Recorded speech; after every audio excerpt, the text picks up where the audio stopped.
Hello everyone, ये है हमारी आज की स्लाइड। आज की स्लाइड में आप देखेंगे फिर से डेली की तरह द हिंदू न्यूज़पेपर के 5 वोकैबुलरी वर्ड को। तो चलिए स्टार्ट करते हैं। देखिए, सबसे पहला वर्ड है इनजेन्यूटी। इनजेन्यूटी का मतलब होता है क्लेवरनेस, यानी कि चालाकी, यानी कि तेज बुद्धि, यानी कि आप बोल सकते हैं आपका डिस्क्रिशन, आपका विजडम, वाइस होना। तो ये सारे क्या है, मीनिंग है इनजेन्यूटी का। इनजेन्यूटी का एक मीनिंग मैंने यहाँ पे लिखा है क्लेवरनेस, यानी कि चालाकी, तेज बुद्धि।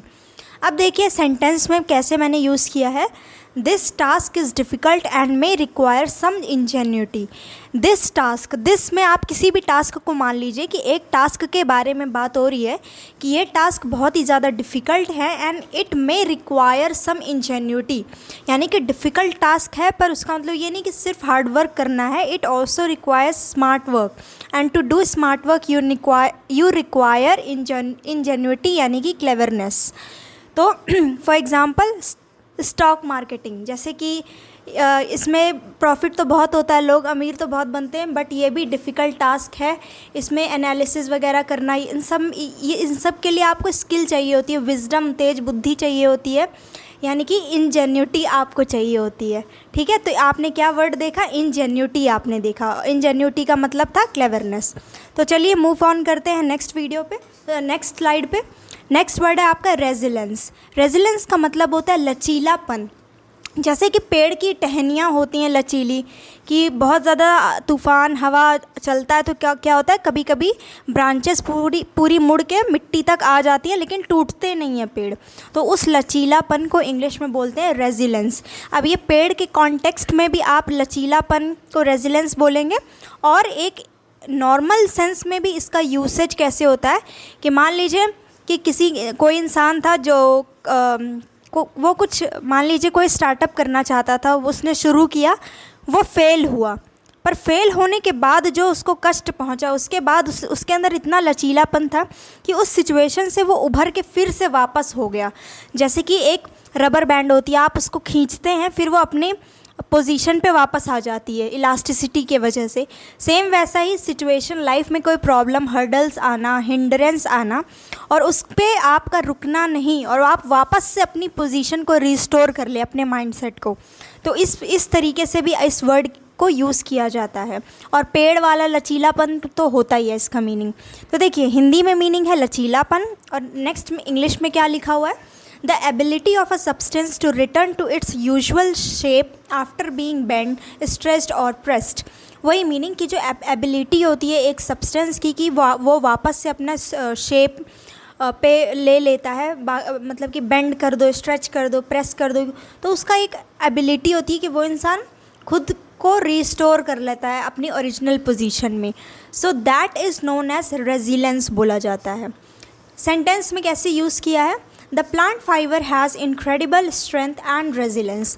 जो प्लांट फाइबर होता है उसमें क्या होता है, वो इनक्रेडिबल, यानी कि यकीन ना करने वाला, मतलब इतना ज़्यादा स्ट्रेंथ होता है। And along with strength plant fibre also has resilience, यानी कि लचीलापन भी होता है। तो आपको ये मीनिंग आई होप समझ में आ गया होगा। फिर मूव ऑन करते हैं। नेक्स्ट वर्ड है आपका कंटेंशियस। तो जैसा कि आप बैकग्राउंड में देख सकते हैं कि these two people are fighting. तो फाइट करना, यानी कि झगड़ालू होना, इसका मतलब होता है, इसको झगड़ालू को इंग्लिश में बोलते हैं कंटेंशियस। कॉम्बैट का मतलब भी होता है लड़ाई, तो कॉम्बैटिव का मतलब क्या हो गया, झगड़ालू, कॉम्बैटिव। तो जैसे ये लोग क्या हैं, झगड़ालू हैं, दे बोथ आर कंटेंशियस।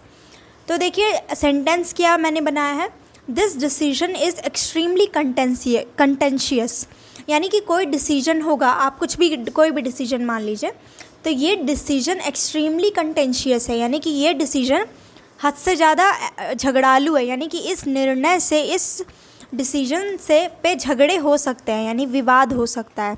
तो this decision is extremely contentious. अब देखिए नेक्स्ट वर्ड ट्रूस।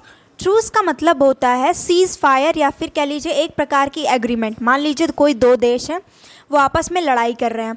पर कोई ऐसा दुविधा आ गई है पूरे दुनिया पर कि जिससे कि आप अपना पर्सनल बाउंड्री को लेके जो लड़ रहे हैं, झगड़ा के कर रहे हैं, उसको आप एक अग्रीमेंट कर लें कि ऐसा है भाई साहब 20 दिन तक रुक जाइए, ना आपके सोल्जर इस साइड लड़ेंगे ना हमारे सोल्जर लड़ेंगे। ठीक, सिर्फ 20 दिन एक ऐसी सिचुएशन है जिसमें पूरे कंट्री सफ़र कर रही है, हमें उनकी हेल्प करनी है, बाद में हम अपनी फ़ाइट को रिज्यूम करेंगे। जैसा कि आपने देख सकते हैं रशिया और यूक्रेन में ये चीज़ें बीच बीच में हुई भी थी। ठीक है, बीच में कि फ़ाइट नहीं होगी, हालांकि रशिया ने धोखा दे के फिर भी अटैक किया था। तो ट्रूस का मतलब होता है कि एक ऐसा agreement between two group of people या दो कंट्री या किसी भी दो लोगों में फ़ाइट को स्टॉप करने के लिए for short period of time, यानी कि कुछ समय के लिए लड़ाई को रोकने के लिए जो एग्रीमेंट किया जाता है, दो देश या जिनके बीच पे भी लड़ाई हो रही है वो एक एग्रीमेंट कर लेते हैं, तो उसको उस एग्रीमेंट को इंग्लिश में बोला जाता है ट्रूस। ठीक, the local government and the army negotiated a truce. अब इस बोला जा रहा है कि जो लोकल गवर्नमेंट है और जो आर्मी है उन्होंने नेगोशिएट किया, क्या किया, ट्रूस किया, यानी कि एक अग्रीमेंट किया। फिर देखिए नेक्स्ट वर्ड है आपका फॉर्मिडेबल। फॉर्मिडेबल का मतलब भयानक, डरावना, कोई कुछ भी हो।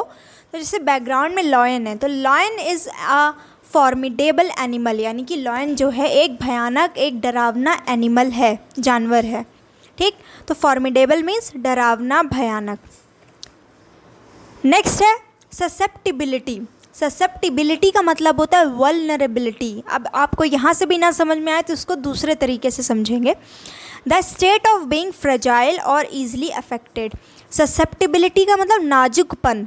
अगर कोई ससेप्टिबल है यानी वो बहुत ज़्यादा नाजुक है कि वो अचानक मतलब बहुत कमज़ोर है, वीक है, तो उसको बोलते हैं ससेप्टिबल होना। और ससेप्टिबिलिटी का मतलब कि यही नाजुकपन, नाजुकपन को बोलेंगे ससेप्टिबिलिटी। देखिए junk food is not good for health as it increases the susceptibility to diseases. या वल्नरेबिलिटी का भी यही मतलब होता है कि कोई इंसान अगर किसी चीज़ को लेके वल्नरेबल है यानी कि वो मतलब कि उसको ज़्यादा खतरा है, वो ज़्यादा वीक है, तो जंक फूड बिल्कुल भी हेल्थ के लिए गुड नहीं है, अच्छा नहीं है, क्योंकि वो संभावना आपको वल्नरेबल बना देता है, वीक बना देता है डिजीज़ेज़ के लिए, कि आप उसको खाते खाते वीक हो जाएंगे, कि डिजीज़ेज़ आपको बीमारियां हो सकती हैं। तो ससेप्टिबल मीन्स वीक, वल्नरेबल, ऐसे समझ सकते हैं। फिर देखिए ओके, तो यही थे हमारे 5 वर्ड। तो पहला वर्ड आपने देखा था इंजेन्यूटी यानी कि क्लेवरनेस। फिर आपने देखा रेजिलेंस यानी कि लचीलापन। फिर आपने देखा कंटेंशियस यानी कि कॉम्बैटिव या फिर झगड़ालू। नेक्स्ट वाज ट्रूस यानी कि एक प्रकार का एग्रीमेंट टू स्टॉप फाइट। फिर देखिए ससेप्टिबल, फॉर्मिडेबल यानी कि डरावना। And then last word was susceptible और ससेप्टिबिलिटी विच मीन्स वल्नरेबिलिटी और the state of being extremely fragile. तो ये थे आज के न्यूज़पेपर के सारे वर्ड्स। आप इनको यूज़ करिएगा डेली बेसिस पे, मतलब कि खुद से सेंटेंसेस फॉर्म करिएगा। ये जो सेंटेंसेस थे मैंने बनाए थे। न्यूज़पेपर के सेंटेंसेस मैं नहीं यूज़ करती क्योंकि वो थोड़ा डिफ़िकल्ट होते हैं। तो ये एक एक लाइन के सेंटेंस इजी होंगे, सबको समझ आएगा। जिनकी इंग्लिश एडवांस्ड है वो तो समझ ही जाएंगे और जिनकी जो बिगिनर लेवल पे है उनको भी समझ में आ जाएगा। तो that's why I make my own sentences so that every one can understand. और अगर कोई स्पेलिंग मिस्टेक या कुछ भी हो जाए तो वो टाइपिंग मिस्टेक होगी, आप करेक्ट कर सकते हैं कमेंट सेक्शन में अगर इन केस कभी भी मिले तो। So thank you so much for watching this video. इसकी PDF के लिए आपको इसी वीडियो के कमेंट सेक्शन में टेलीग्राम लिंक मिल जाएगी। आप वहाँ टेलीग्राम ज्वाइन करके आपको PDF वहाँ से मिल जाएगी। तो मिलते हैं नेक्स्ट वीडियो में। Thank you so much for watching this video.